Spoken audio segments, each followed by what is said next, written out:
Welcome to Iron Chef, Chem 151 edition. On today's episode, our secret ingredient, MSG. Whoa, hold up. You expect me to cook with this without knowing its molecular structure or how it's synthesized? I'm going to need to consult some experts. Kevin, John, Xiaojing, Evan, take it away. If you've ever tasted a savory meal at a restaurant, there's a good probability that this molecule is responsible.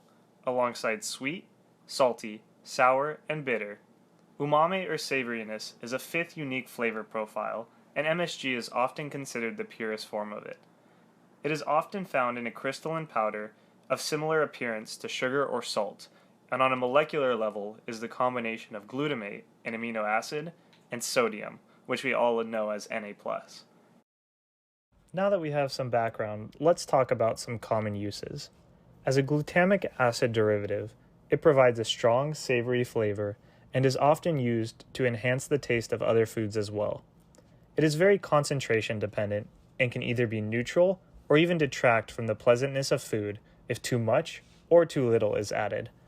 To illustrate this, a clear bowl of broth should not exceed 1 gram of MSG per 100 milliliters of soup. We will discuss the controversy surrounding MSG further, but I do want to note that it is generally recognized as safe by the FDA. As such, it is not uncommon to find MSG as an ingredient in fast food, snacks, processed meats, and other foods.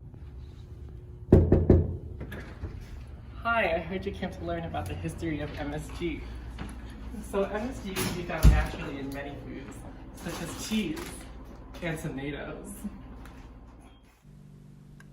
In 1908, Japanese professor Kikunae Ikeda was eating dinner with his family and questioned why his wife's dashi, or broth, tasted so delicious. Why does this soup taste so delicious today? It must be the kombu. The broth contains kombu, an edible seaweed, which was likely the source of the savory flavor. Ikeda was able to extract glutamic acid from the kombu and called its signature flavor umami, derived from the Japanese word for delicious, umai. Soon afterwards, Professor Ikeda filed a patent for producing MSG, and commercial production started soon after.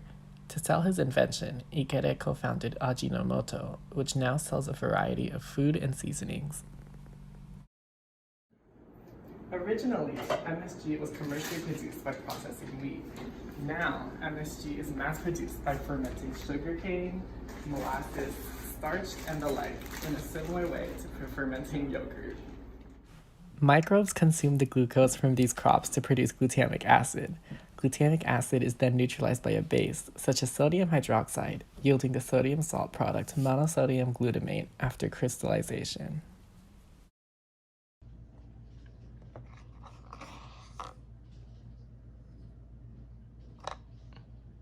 Why are you adding MSG to my soup? Why not? It tastes good. MSG are known to cause obesity, neurotoxicity, cancer, and even asthma. Don't you know that? I don't know. Do you know the exact mechanism in our body? I don't. I will go look it up. Okay.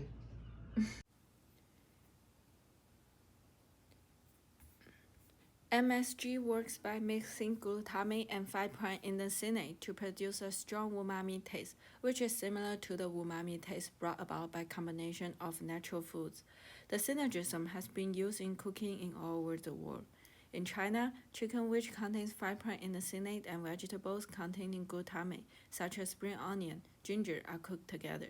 In Europe and America, beef which contains 5'-indocyanate is used together with vegetables containing glutamate, such as onion, carrot, celery, or tomato.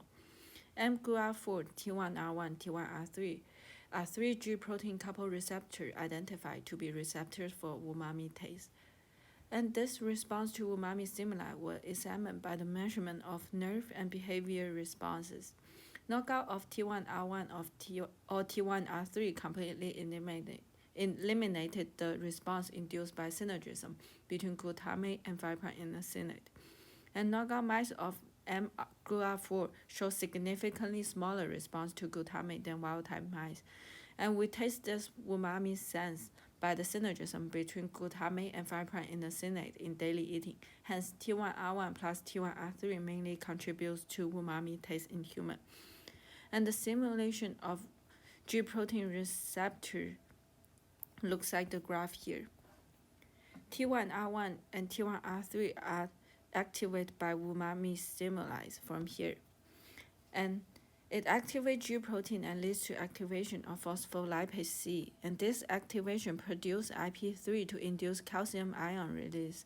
The increase in calcium ions leads to the depolarization of the taste cell.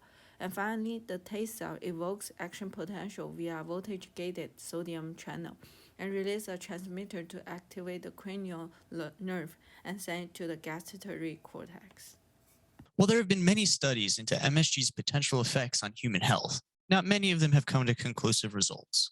From contradictory pieces of evidence to symptoms that change every time participants were asked how they felt, and many studies with inherently flawed methodology, the exact effects of MSG have remained elusive.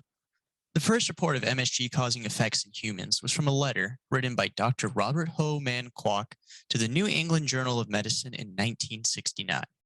However, in 2014, one Dr. Howard Steele claimed the letter as a prank. Steele, supposedly egged on by a friend to get published, said that he used a fake name and a fake institute to give his supposed ailment credence. While many in the medical field initially blew the letter off, the media picked up on it within 6 weeks of its publication. This, combined with anti-immigrant sentiments at the time, caused the demonization of MSG and has led to the modern MSG controversy. After the media storm, the MSG syndrome or sensitivity became a common blame for ailments among the public. Many studies conducted on the topic of MSG have come to inconclusive results. This is mainly due to failures in methodology, more specifically blind testing. Blind testing MSG is very difficult, as the human tongue is very good at identifying it, even more so when it's dissolved. Thus, accounting for psychosomatic effects while studying MSG is very difficult and very important for valid results. This is why there's a lack of consensus on MSG's biological effects. Here are some references and citations. Thank you for watching.